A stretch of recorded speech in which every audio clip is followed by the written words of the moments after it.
Merci beaucoup. Madame Louise Morel du groupe Modem. Ça fonctionne ? Ouais. Merci, Monsieur le Président, chers collègues, Monsieur le Ministre.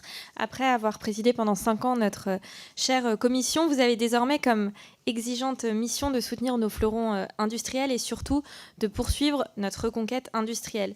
Une reconquête par des territoires grâce à des bassins d'emploi attractifs et bien sûr via l'innovation technologique. Pour ce faire, il y a quasiment un an, le président de la République annonçait un grand plan d'investissement France 2030, un plan qui a pour objectif d'accompagner nos secteurs d'excellence, l'énergie, l'aéronautique, l'automobile ou encore l'espace, à répondre aux grands défis de notre temps, en particulier la transition écologique.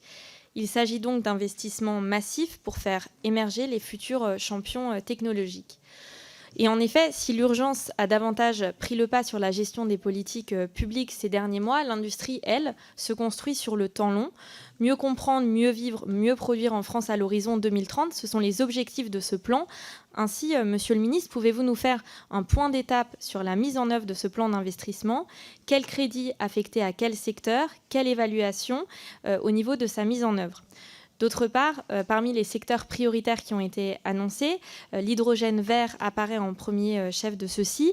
C'est au moins 2 gigafactories d'électrolyseurs qui doivent voir le jour sur le sol français d'ici 2030 et tant de secteurs industriels qui en dépendent. Où en sommes-nous et quel est l'état d'avancement de ces projets ?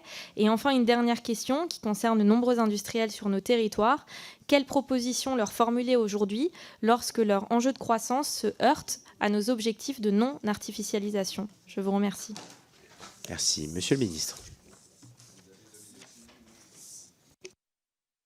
Pardon, merci.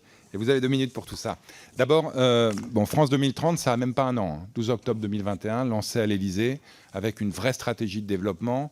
On dessine la France dedans 8 ans et on y affecte des moyens avec des stratégies très claires. L'État stratège est de retour.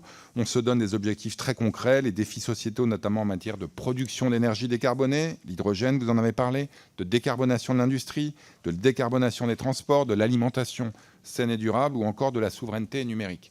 54 milliards d'euros investis sur 5 ans. À ce stade, je peux vous annoncer qu'on a dépassé les 7 milliards d'euros, 14% des crédits qui sont engagés. C'est énorme. En un an, avec la mise en place d'un secrétariat général présidé par Bruno Bonnell, avec la mise en place d'appels à projets, et j'entends ce que certains d'entre vous me dites, qui sont parfois un peu trop nombreux, un peu trop complexes. Il faut qu'on vous aide à naviguer tout ça. Je vous engage quand même à aller regarder un site internet. Sur le site France 2030, tous les appels à projets y sont présentés.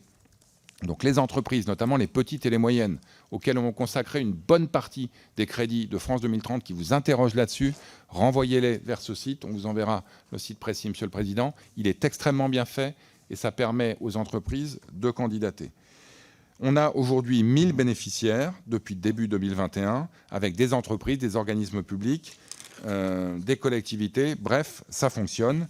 Et du côté de l'hydrogène, ça fonctionne extrêmement bien. Évidemment, il y a un engouement très important, d'ailleurs dans l'ensemble de l'Union européenne, autour de ce secteur. C'est un vecteur de décarbonation de l'industrie, c'est un vecteur de souveraineté, c'est un vecteur important notamment pour les mobilités qu'on appelle lourdes, les trains, etc. On est aujourd'hui... On prévoit en tout cas d'affecter des crédits de l'ordre de 9 milliards pour la stratégie française. Le fait que l'Europe nous accompagne là-dessus fait que 3 milliards au moins vont venir de l'Europe, dans le cadre de ce qu'on appelle les PIEC, avec un objectif national, vous l'avez dit, d'avoir des gigafactories, plusieurs, vous en avez mentionné 2, j'espère qu'on en aura d'autres, qui viseront à produire 6,5 gigawatts de capacité d'électrolyse. Pour la 3e question, désolé, j'ai été trop long, j'y reviendrai, c'est promis.